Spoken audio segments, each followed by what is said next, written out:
Hi అండి, welcome back to Aruna tailors.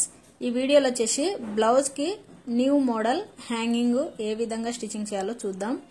ముందుగా ఇక్కడ నేను ఫ్లవర్స్ కోసం అయితే 4 ఇంచ్ ఎడల్పు 4 ఇంచ్ పొడవు అని తీసుకున్నానండి.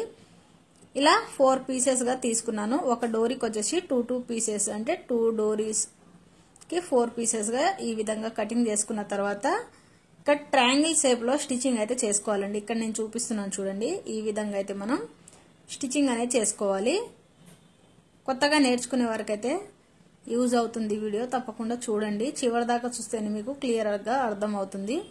నేను ఏ డిజైన్ చేశానో మీరే చూసేయండి.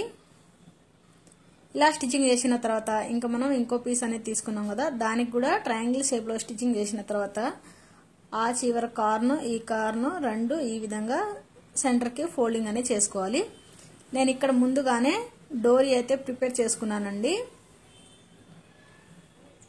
సేమ్ రెండో పీస్ కూడా అదే విధంగా స్టిచ్చింగ్ చేసుకున్న తర్వాత ఇప్పుడు నేను ఇక్కడ డోరీ అనేది ప్రిపేర్ చేసుకున్నాను. ఆ డోరీని సెంటర్ పాయింట్ లో పెట్టేసుకొని ఇక్కడ నేను చూపిస్తాను చూడండి. ఈ విధంగా సెంటర్ కి పెట్టేసుకొని ఈ విధంగా ఫోల్డింగ్ చేసి దానిపై నుంచి స్టిచ్చింగ్ అనేది వేసుకోవాలి.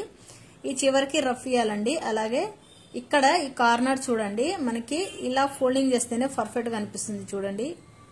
ఈ చివరి కూడా ఒక రఫ్ ఇచ్చుకొని ఎగస్ట్రా ఉన్న ఖర్చు మొత్తం కట్ చేసేయాలి క్లాత్ ని.